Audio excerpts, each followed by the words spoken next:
guys, it's Libby, and if you are anything like me, then you are almost 24 years old, have fire engine red hair, and have a bad wrist from a luging accident. But even if you aren't like me in those respects, you may have a massive need for auditory consumption. I spend basically all of the time that is not sleeping, talking to other humans, or working, listening to something. A lot of what I listen to is Booktube videos. Sorry, I probably am not actually watching your Booktube video, I'm probably listening to it. But Booktube, massive though it is, sometimes is just not enough. So I thought I would recommend to you guys my favorite YouTube channels and podcasts that I think Booktubers would like, but are not specifically part of Booktube. Now, I read pretty diversely across genres, so there, I think, is going to be a little bit in here for everyone, but we are going to start plunging into the deep end of romance with vaginal fantasy.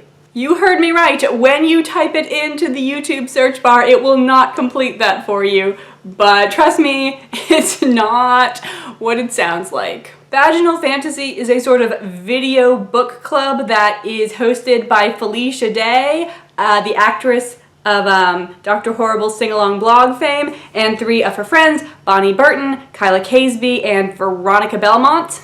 There's also a big Goodreads group that I don't really participate in, I just sort of see the end product. But they read a genre fantasy book every month, and then they do a Google Hangout where they talk about it. And with genre romance, it's usually science fiction or fantasy, sometimes they do historical fiction. And their definition of romance is also fairly loose. They've done everything from Daughter of Smoke and Bone, which I don't think actually contains a sex scene, to the Cthulhu Erotica, which is exactly what it sounds like. I pretty much never read the books because a lot of it is not so good. But I do still enjoy listening to them talk about it. I've never read a book specifically for the Vaginal Fantasy Book Club.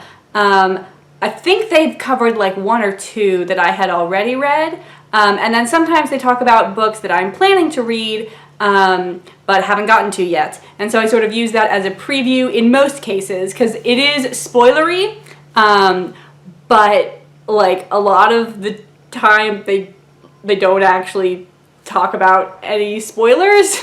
That is the magic of this book club. I was listening to their talk about Rosemary and Rue, I think was the October pick, and they spent about 15 minutes on a tangent about how annoying it is when people put fake guide dog vests on their dogs in order to take them into like stores and stuff where you're not normally allowed to have dogs. And I can tell you much more about that than I can about whatever happened in that book. So it's very fun and occasionally literary, but mostly fun. Then my other YouTube recommendation is much more of a highbrow one. How high can I get my brows? And that is the YouTube channel of the New College for the Humanities.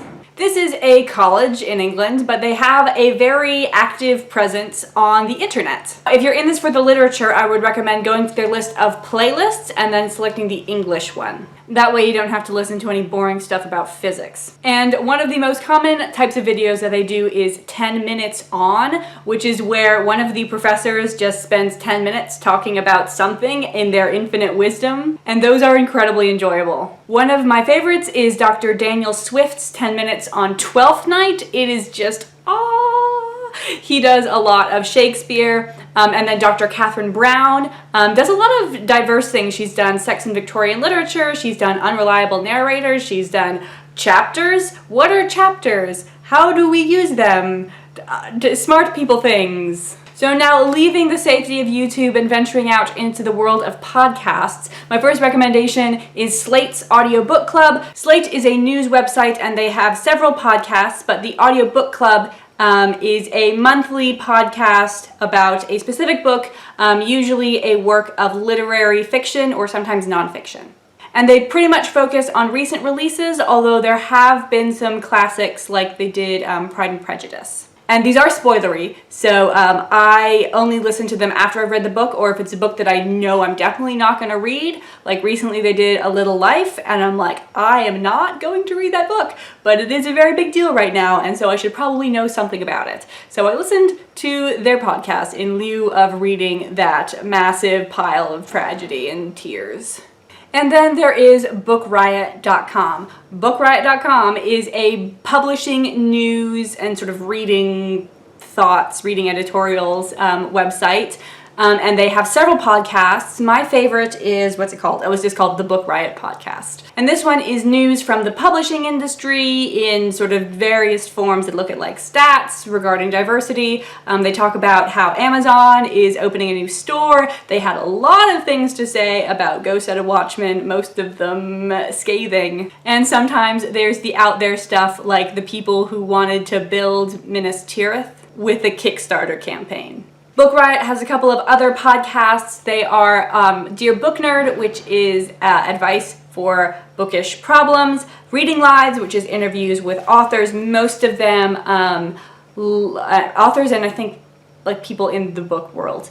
I think sometimes they just interview each other. All the Books, which is about recent releases, and Get Booked, which is personalized recommendations. So if you really want to read a book about falconry and ballroom dancing, you can say, hey, Amanda Nelson, recommend me a book about falconry and ballroom dancing, and she will do her best. And then there's two podcasts that I've just recently started listening to. One of them is Midnight in Karachi, which is on Tor.com. Tor, of course, the big sci-fi fantasy publisher. Midnight in Karachi is interviews with authors. I've listened to the Emily St. John Mandel one and the Francesca Haig one, and they were very interesting. And then finally, this one's a little bit more out there. This is the Myths and Legends podcast, which is basically where a guy with an excellent radio voice tells you a story that you've probably heard of but haven't quite heard the whole tale. For example, Aladdin. There is so much craziness in the Aladdin story that like you're familiar with the real stories of Cinderella and then the Disney version of Cinderella. There is, I think, even more of a gap between the Disney Aladdin and the actual Aladdin. First off, it takes place in China. So that's what I got for you. I hope your life is slightly more entertained and enlightened. I will see you soon.